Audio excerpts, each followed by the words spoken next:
Welcome back to Beers Up Sports Talk. Sibo in the house, Debo in the house. Before we get started, D, what are you drinking on? Back on that progression train. Onward. I'm not sure I had this one before, so this will be my first sip of an Onward. There it is. And I love it. And man, I got Treehouse tonight. We got a little Treehouse brewing. This is Curiosity 100. I already had a taste, but I mean, good Lord, that color. Shout out to Heavy Seas, but this beer, delicious. Absolutely. We're all over the beer. We're all over the beer world today, huh? Come on, man. Nothing but good beers. I finished my Building 8. I mean, that's what I'm talking about. Let's get it going. All right, let's jump right into it. Let's start with the NBA. The Celtics effectively ended the process this weekend by stomping out the Sixers, sweep style. See you later, Philly. Bye, Embiid. Simmons, you weren't even there. Tobias Harris, how's your head feel? Seriously, I hope you're okay. But how's your head feel? How beautiful was that? How good did the Celtics play in that series? No, they played great. I mean, you called this. I thought it was gonna be a little bit more of a fight.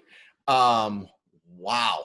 Like, I'll tell you what. One thing I learned, which I kind of knew, but this kind of cemented it, Embiid is kind of a beast. I mean, we don't have the big guys to guard him, and that worries me, which, when we get really into this, when we get further on and, I predicted them to beat the Lakers, I'm a little scared with what with McGee and Howard and Davis, but we're not talking about that yet. Man, they did this without Hayward.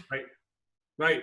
Smart is just defensively amazing, and Tatum and Brown are just turning into straight cold-blooded killers. I mean, Tatum's just pulling up, Brown's just pulling up. When they're hitting threes, it's over. It's over. I want to say one thing. All of those things are right, but this team rolls with Kemba Walker. Like, Tatum didn't play great in 2 of those 4 games. In 2 of those 4 games, he shot pretty bad. Jalen is so consistent. He can defend. He can rebound. Yep. He can score inside and out. I love that he's willing to take a 15-footer and not only shoot threes and only drive to the basket. But Kemba's just kind of that, like, different player. Like, Jalen, Tatum, Gordon, they're all kind of the same player, right? They're they're three-point shooters. And Kemba is that too, but he's just a different motor. The quick release, he just understands exactly what his role on this team is, and he's playing just a little bit of defense. Yep. And it just makes all the difference in the world. And just to have that guy bring the ball to the court, I mean, again, a year and a half ago, people were sitting here and saying Kyrie's the greatest thing since sliced bread, and we've got our point guard of the future. And then it all fell apart. And then you get someone like Kemba that comes in who is selfless, who wants to defer to the other young superstars, and they say, no, listen, man, we need you. And it's clear when he's on, they're kind of like, all right, you go handle business. We'll step back. Yeah, and one thing I will say is, and people will be like, really? Daniel Tice? Listen, he's doing work. Like, he gets out there and he gets some really terrible calls. I don't know if you saw Embiid, like, pretty much elbow in the face. They reviewed it, and they're still like, no, your face hurt his elbow. Yeah. So, I mean, he's a guy. He hustles, he rebounds, he can shoot threes, and he plays good defense. And Cantor, he's been playing pretty good too. I think Tice really benefited from those years with Al Horford. I just when I watch him play, it's that selfless ball of like, I know my role. I'm not going to go beyond my role. Again, he's defensively at times can be ridiculous, but he also can block a ton of shots and he's good for rebounds. But like, he understands he's going to come down. He's going to set picks. He's going to do things. Did we give up a goal? We just gave up a goal. It's 3-2 Tampa Bay. Plenty of time left. I know I just said it can't be much time left, but plenty of time left. 10 minutes. But I'm going to say this. The process is officially dead. They fired him. Where Philly goes from here, who knows? They've already fired their coach. I assume Elton Brand's on a hot seat. Embiid is a beast, but he's clearly not happy. Ben Simmons is an incredible player, but I don't know what his ceiling is because he can't shoot. Right. And beyond that, you don't have much. The process fell apart the minute they started getting rid of the pieces that they had brought in as part of the process, in my opinion. Yeah. And I think it was a real point of emphasis when Jimmy Butler basically said last offseason, I don't want your max money. I'm going to go to Miami. He didn't want to be a part of it. He saw the writing on the wall. He saw the discomfort in the locker room. And this process, I mean, Embiid is a beast. He's an absolute beast. And when he gets traded to Golden State and they start crushing the world again, like, we're all screwed. But he can go, but that team's done. And I don't know that it's salvageable. Like, I don't know how they become how they surpass Milwaukee, Boston, even Miami at this point. Like, I don't know how they do that. Yeah, I mean, I think you're looking at like a poor man's Lakers, and I'm not, obviously I don't think Embiid is Shaq, and I don't think Simmons is Kobe, but like, they're obviously clashing. They both are saying the right things, that there's not an issue, but there's something between the two of them, and it's been in the news the last 4 or 5 days, and especially now with the series being over, that they're not playing together again. So one of them's gone. Are they going to keep the big man, or are they going to keep the young slasher? Who knows? All right, let's run through the NBA playoffs as it stands. A quick note: 3 out of the 4 playoff series in the Eastern Conference sweeps. Sweep. And I'm pretty sure Milwaukee's going to close it out tonight. Yeah. I mean, everyone buried the Lakers and the Bucks after the first game of their series. They were like, they're done. Like, Trailblazers are going to win. They're going to give them a fight. The Bucks are in trouble. They've lost. They win like 3 games in the first 8. They're fine. They just had to find their footing. Right. LeBron and AD are just incredible. Like, so I was watching one of the games, and they were like, Anthony Davis played point guard in high school, and then the next 4 plays up the court, he was legitimately playing point guard in the NBA as a 7-foot human being. And it was incredible because he's fast, he's quick, and he's making all the right plays. It's actually really fun to watch. Right. And so let's dip over to that Western Conference. The Lakers are cruising. Dame Lillard is sitting out Game 5 with the knee injury. I think we can call it on that series. And again, to your point, Orlando and Portland came out and stole Game 1, but neither team plays really good defense, and they just don't have the horses to keep up with those number 1 seeds. Right. But over there in the Western Conference, you got a couple of guys absolutely balling out. Let me guess. Let me guess who you're going to say. Donovan Mitchell from the Jazz. Man, 51 points the other day. And then I'm going to say Luka from Dallas. Those guys are taking their series over. I mean, Porzingis isn't even a factor. I mean, he can play, but he's not playing in the next game. He hurt himself in the last game. Luka gets an ankle injury. It doesn't matter. And Donovan Mitchell's just off the chains right now. Luka with 43, 18, and 13. They are literally winning the series for their teams. And then you got the Houston OKC series, which might go 7. And then we talked about that series being one that was going to be a battle because of all the storylines that you had going on. And it seems to be one that's back and forth. Yeah. This is what we wanted, right? I'm saying all-day NBA is everything I could have hoped for. Absolutely. I mean, Eastern Conference, we picked it to the T. I mean, granted, the Milwaukee series is not over yet. We both said Miami. I mean, It's over, but it's on board on paper. It's not over yet. I think I picked Denver. You did pick Denver. I picked Denver. I think I probably did. No, yeah, I did too. I said the only one no, because I picked all top 4 seeds in the West. And you know what? Let's not downplay the fact that Donovan Mitchell's been balling out, but having Mike Conley come back, that's a nice little 1-2 punch. And I do think Denver has more talent, but they're still young and they just haven't put it together. And Donovan Mitchell's just on another level. Like, that's the reality. He's balling out on another level.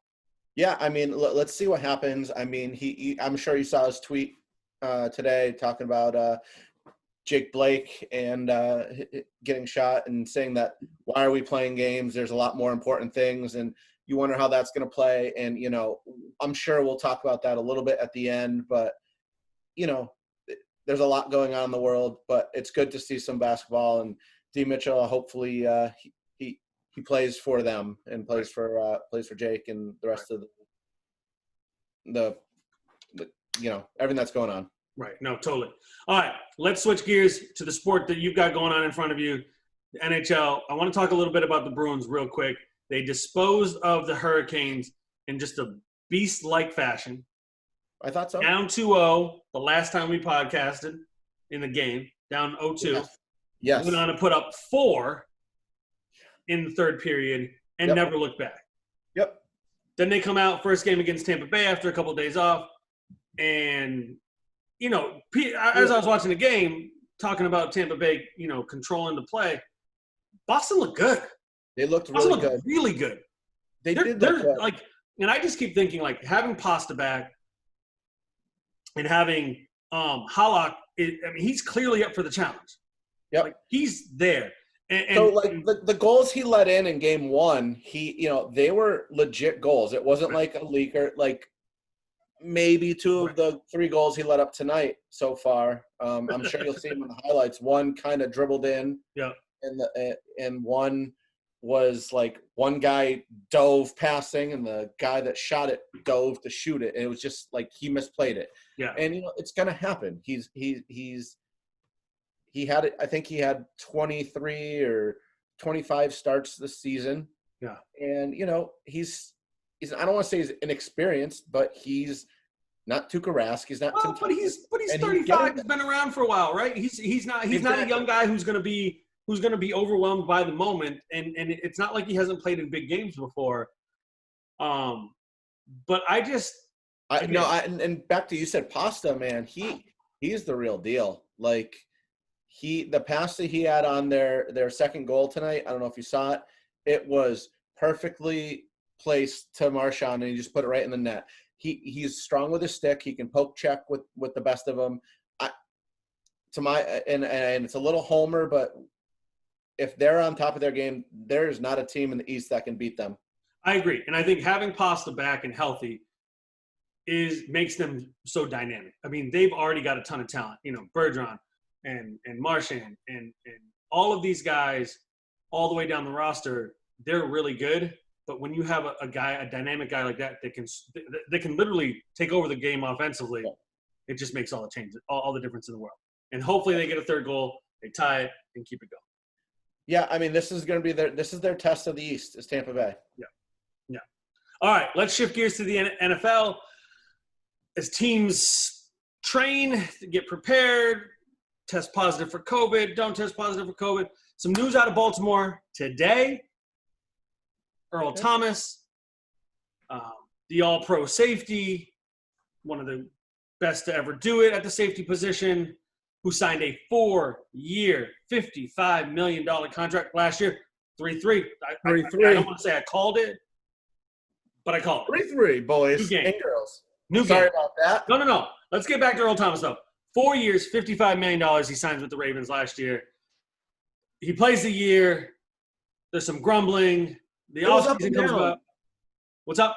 He had an up and down year. I mean, but he's 31. He's not a spring chicken anymore.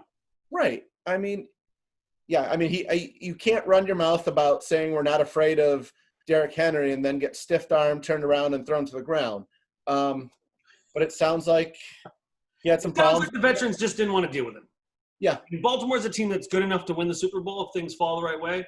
And what they don't want is a distraction from a 31-year-old who has the clout to make a lot of noise. And they made some deals last year that got them some secondary help that made them really good, and I think he just became expendable. Now, I will say I took a look at his contract, bruh. 4 years, $55 million. First year guarantee, $32. So I don't think he's really upset, Doc. He got $32 last year? With the signing bonus and the salary, I don't think he's really upset. Wow, I did not realize he got $32 million for 1 year. That's what the website said. Could be wrong, but I'm sure again. Dallas Cowboys are probably going to sign him because that's who's wanted him forever. Cool story, bro. It's probably going to mess up their team in some way. He'll probably just start a fight with Dak, and I like it. But I mean, it's just to me, it's one of those things where if you're Baltimore and this isn't working, it's time to go. It's time to go. Yeah, I mean, you're there to win. Right. Not to start. And if he's not helping a team, 31-year-old safety, we'll see you later. His best years are far behind him. It's time to move on. No doubt.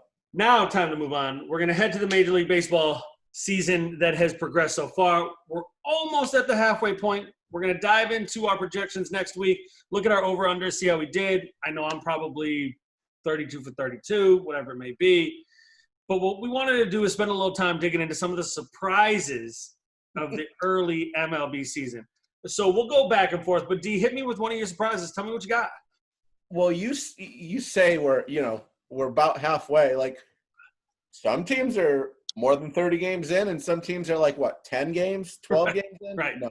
I mean, it's been a season. We got 2 major COVID breakouts. I think the Mets are dealing with a little bit right now. Yes, they are. The Reds had a scare, and Cleveland had that let's go to the bars thing. Yes. Yes. So I have 6. Baltimore has 14 wins. I said they would not get to 12. They're halfway through the season. They're already at 14. And, and we say this, and we both said it, and I'm going to probably let you have this one if you're going to stay in the AL East. So I'm just going to stay with Baltimore having 14 wins already. And you can, and I will die on the sword that I sharpened. And the Red Sox are bad. They stink. Well, and this was on the horizon. This was probable. This year was either going to be dynamic or it was going to be deadly, and it's turned out to be pretty deadly. I mean, I said I'm going to go over because they're the Red Sox and they can't go under. And again, they have an offense that can score runs. It hasn't. JD's been underperforming. Benintendi's been hurt. Obviously, the loss of Mookie Betts hasn't really materialized. Verdugo's been good, but, Has Devers done much? Devers has come on recently, but he was struggling. But I think it all comes back to the fact that Chris Sale, Tommy John, Erod with the COVID results, and a bullpen that never was really structured to be really that good.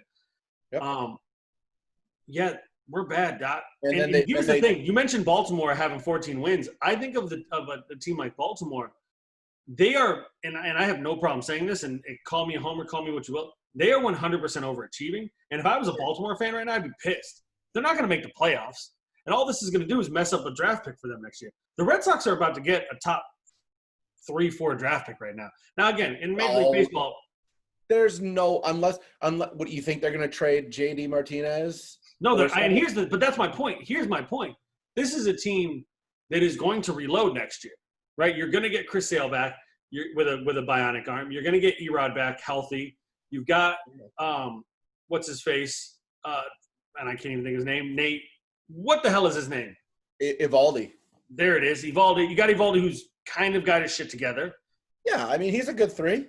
Right, exactly. So to me, this is a team, if they hold on to their pieces, if they hold on to JD, which they could trade him, and I don't think I would be terribly upset if they trade him, but I don't think they trade him. Benintendi will be back. Verdugo will be back. They're going to go out and sign some folks. Devers will be a year older. Xander's playing well this year, and he's going to continue to play well. Like this is not a team that's going to do all of this and also probably sign a top 3 or 4 draft pick, in my opinion. And again, that might not materialize for a couple of years, but it's kind of one of those weird scenarios where, like, in this shortened season, being shitty is going to work out for them, and no one will ever really remember it because they'll probably be a 90-win team next year. Can we talk about? I mean, we're probably going to end up going long, but we talk about Tampa Bay's in first now. They're always going to be good. I mean, again, we talked about the process earlier with Philadelphia and how everybody kind of mocked the process for years, and then it started to show success, and everybody was like, "Oh, maybe the process was worth it." And now you look at the process and you're like, "Well, what happened?" They didn't stay the course. They started trading. They started picking up free agents, and basketball is different than baseball. But Tampa Bay has stayed the course. They have found a formula. They've stuck to it. They have traded guys before they should have been traded because they need the assets back. They have dumped guys when they didn't think they should dump guys. They've held on to guys probably when they shouldn't have. They're just a well-run organization, and that's why I'm really glad that the #1 baseball ops guy for the Red Sox is a Rays guy. So cheers to the Red Sox being World Series champs next year. Nice. All right, give me your second surprise, man.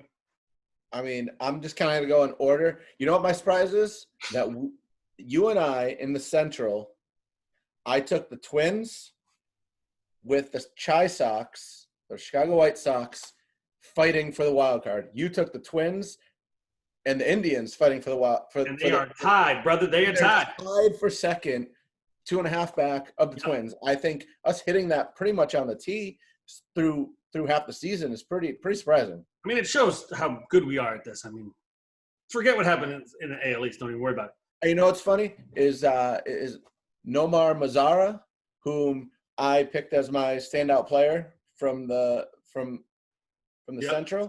He's not doing anything. Nope. You want to know how I know that? Because he's on my fantasy team, and he's doing nothing. Well, and here's the thing, and we talked about this a couple weeks ago. I'll give you an update. We're going into overtime. So there we go. Didn't lose. Here's the crazy thing about the Indians, and we talked about it. They're 2 games out of first place, or 2 games up in the wild card, and they have 2 pitchers who could be helping them out, who are not helping out because they're just assholes. Yep. This is crazy. But this is the beauty of this shortened season. We're gonna get crazy things like this. Oh, I'm sure we're gonna get to some crazy things. My second surprise is the Angels, because I'm quite sure that I had them pegged for a playoff position. And ain't happening, Doc. 9 wins? I think they got the same wins as the Red Sox, if I'm not mistaken. Yeah, this is true. I saw a stat today that they have signed the most $100 million players in a number of years, and they can't win. And I just don't. And basically what the tweet was saying is, like, it doesn't make any sense that they're this bad. It doesn't make any sense. They have the best player in baseball. They have Rendon. They have Ohtani. They Pujols, for lack of a better, he can still hit a tiny bit. Like, they don't have pitching. I know they don't have pitching, but that's my point. Like, I think my point is they have money, they spend money, and they still fuck it up. They still mess it up every time. They can't get it together. And it wasn't but what 15, 20 years ago that they were perennial AL West champs, going to World Series. They're spending money. Their owner wants to spend money. They got the best player in baseball, and they can't win games. They literally can't win games. Yeah, it's kind of crazy. I mean, my next one is in the same division. It's the Athletics. We kind of talked about it, like, the Athletics, they might do something. They're just kind of steady, and they're leading that division by like 3 games. I think they're at 20 wins already. Like we talked about it. Who do they have? They don't have anyone standing out. It's a team effort. It's kind of like the Rays. It's Moneyball. We're living Moneyball all over again, but with the Rays and with the Athletics. Right, and the Athletics have been doing it forever. And again, another really well-run organization that has a formula, that sticks to it, doesn't deviate because they can't afford to deviate. They have to sell when they sell, and it just is the nature of the beast. Yep. The next one I talk about is I'm gonna switch it up. I had something in line, but I'm gonna go with you. I'm gonna talk about Tampa Bay and San Diego. And San Diego has spent a little bit of money. They've spent money on Machado. They've spent money on Hosmer, but they are still 2 teams that don't spend a lot of money that are in the playoffs if the season ended today. Yep. Like, these are 2 teams that are getting it done without the resources that some of these other teams have. And I know the Padres have more than some of these teams we've talked about, but it's just fun to see these younger, kind of exciting teams doing what they're doing. I mean, that was one of my talking points was the Padres. What they're doing is ridiculous. Fernando Tatis Jr. Bruh. What'd they hit? 4 grand slams? Slam Diego, bruh. Yeah. Slam Diego. No, I love what they're doing. They still have probably the best, ugliest color scheme with that brown and yellow. Los Fathers, the Fathers. Kind of dig it. As Kenny Mayne used to say, the Fathers. Right. Gotta love it. I mean, he doesn't care. He's a young kid, and everyone, he had that game where he He swung on a 3-0 pitch. Bruh, they were only up 7 Who cares? with People 2 can get over innings it. left. No, but here's the thing. Everyone's like, they're up 7. You're up 7. The Mother's Day Miracle, the Sox versus the O's, they scored 6 runs in the bottom of the 9th to win. That's in 1 inning. Listen, people that are going to complain are going to complain. Let them complain, bro. I don't care. If it was 15-0, yes, I understand it. You're in the 8th inning, take a pitch and see what happens. If you're going to throw a fastball down the middle on a 3-0 pitch, expect it to get hit out of the park. That's all. Absolutely. It is what it is. And I love Trevor Bauer's whole thing was, bruh, don't worry. So many people are like, pitchers were like, that's your job is to hit home runs. So go do it. I love it. San Diego, I actually hope, I picked Arizona to come out of that as a wild card. I hope San Diego takes that all the way, at least to the playoffs, and then loses. No, and I think I picked Arizona too, and they are in last place, and boy, did I not see that coming. All right, let's see. Next for me, I'm going to point to the NL East. It's a tight division. We said that. It's that one division. I mean, and there are other teams, but that's one of those divisions. And I don't think I thought this was going to happen, but everybody's within 4 games. And Philly's in last place, and they're not a bad team. No, I mean, give me one sec. You said 4 games. I don't think I realized it was that close, but my surprise from there was just Miami at 13 wins. You're right. Within 4.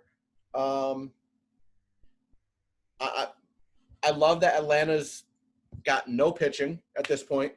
Right. I mean, they have one pitcher in their starting rotation that has a win. He's 4-0. He's got a 1.32 ERA, which is what Soroka did last year, but it's not Soroka. It's Max Fried. Who saw that coming? No one.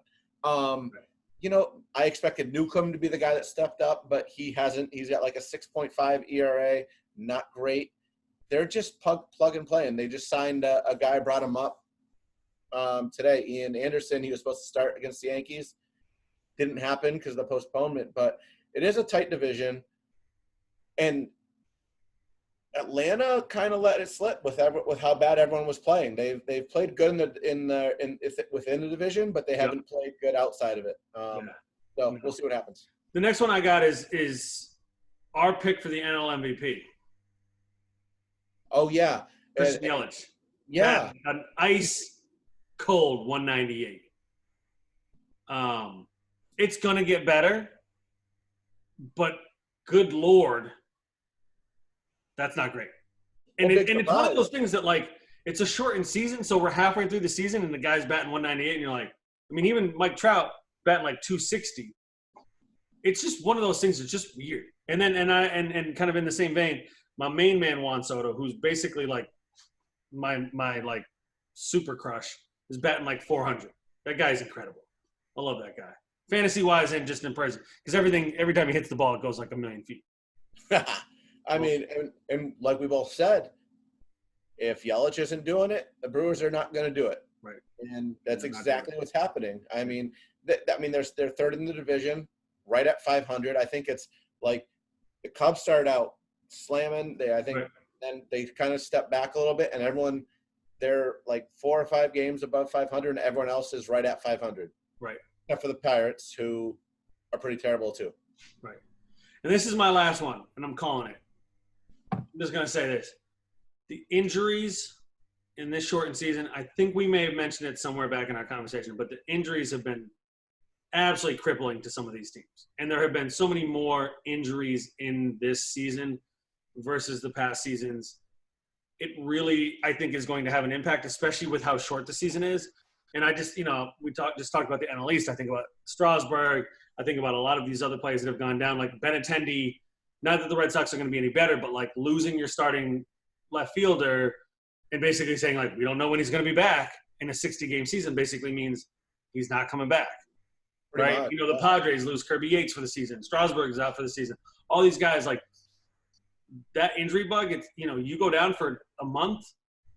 At this point, it's basically the season. It's over. Well, that's why I'm excited.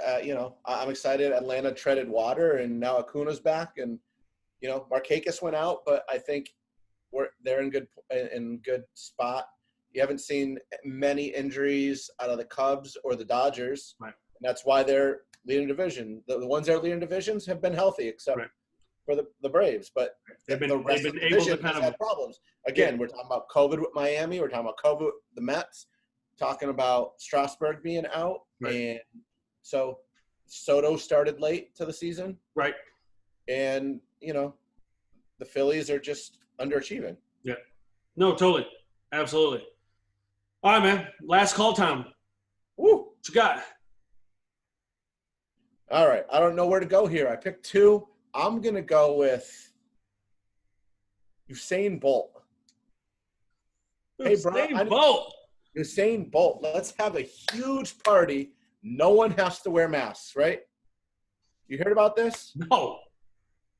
Really? No, I didn't. I was on vacation, man. I missed it. My bad. Give it to me. So this dude said, I'm having a birthday party. I don't care. No one wears masks. It was Bash Central. He's now positive for COVID. Not great, Bob. Bro. Not great. Mask up at least. But, it shows that, I'm rich. I'm famous. It's not going to happen to me. People out there need to understand. And I don't think you're going to go to this next thing. But I'm going to wait just to make sure, and we'll come back with it.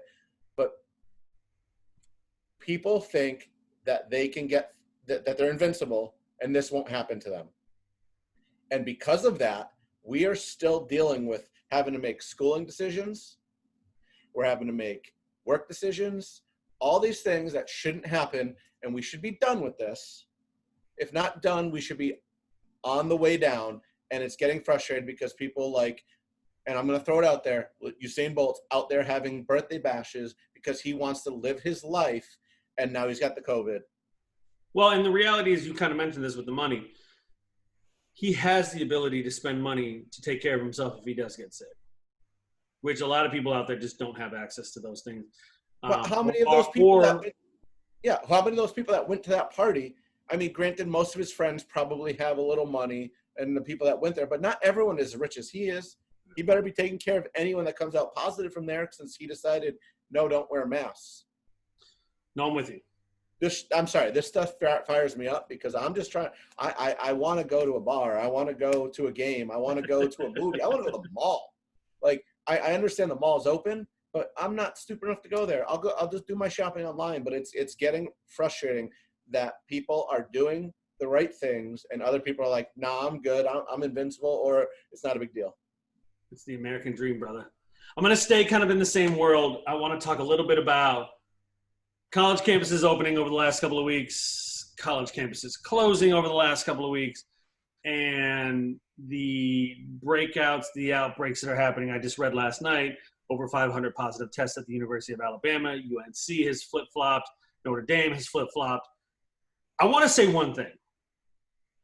While it's really easy to blame the kids that are doing this, going to college, going out to parties, interacting, I want to step back from this and say, for the last 6 months, these kids have been stuck inside. Whether they were in college or they were in high school, and I think a lot of this probably has to do with a lot of freshmen going to college and losing their mind, which anyone who's gone to college completely understands that. They've been stuck inside for the last 6 months, unable to go anywhere, and then their parents ship them off to college at some school where there's 30,000 kids. And yeah, they're going to go to a goddamn party. And yeah, they're probably going to act foolish and reckless and feel invincible, as you just mentioned. And on some level, I can't blame them. You want them to practice kind of social responsibility. I get that. But the reality is they're 18, 19 years old, and they've been thrust into this unique, exciting situation, and they're going to make mistakes. I blame it on the colleges that are doing this just to make a buck. They're bringing these kids to campus. They're getting that room and board. They know that they can charge full tuition and then send these kids home in a couple of weeks and act as if nothing happened. And I truly do believe that most of these young kids are going to be okay. They might get COVID. They might not get COVID. They may be asymptomatic. They're probably going to stay healthy. But if they do anything, they go to a shopping mall, they go to a Lowe's, they go to a supermarket, and they infect someone else, and there's widespread, that's where the problem is. Listen, man, most of this country has done a relatively good job in trying to curb COVID-19. There's over 170,000 deaths. You have people in this country who think it's not a big deal, people who push it off as a hoax. The reality is we basically decided to use children as, we're basically throwing them into the fire to see if we can put people in groups together and see if it works. And with colleges, I feel bad for these seniors that go back to college and now they've got to go home or they've got to quarantine for 14 days because some freshmen showed up and lost their mind. Of course they were going to lose their mind. Because when they go to college for the first time, they're going to lose their mind in a normal situation. When they've been stuck inside for the last 6 months, they're going to lose their mind even more. And so shame on the college chancellors, on the presidents, on the people who thought it was a good idea to bring these kids back in the first place. They should have just shut it down. They could have had the whole second semester to do what they needed to do, but instead they wanted to get that dollar. And here we are. Yeah, I mean, I'm glad I didn't bring it up because that was my number 2 on for that. So. Yeah, it's all about the almighty dollar, and we're learning that more and more over the last forget the last 6 months. Over the last almost 4 years. Yeah. We'll just call it that. Yeah. That's why y'all need to get out and vote. Listen, this is the end of the episode. You mentioned it early, D. Justice for Jacob. Jacob Blake shot 7 times in the back by cops. Give me a reason why they shot him. Tell me a reason why. All right? We need to do better as a society. We need to do better as people. Say their names out loud, people. Black Lives Matter. This is bullshit. It wasn't 2 months ago that we sat here and did a Black Lives Matter podcast, and here we are again. George Floyd, Breonna Taylor, Jacob Blake. Yeah, he didn't die. He's paralyzed for the rest of his life. Got shot 7 times in the back at point blank range. We got to do better, folks. And so get out and vote. If you feel like you're worried about voting, you don't want to go into the precinct, get your mail-in ballots, get your early balloting, get your absentee ballot. Do whatever you can to do that. You're going to be able to do it. But y'all got to vote. You got to make some changes here. Yeah, change is needed. We got to move on as people, and we got to do it together. No doubt. All right, y'all. We'll see you next time. Peace.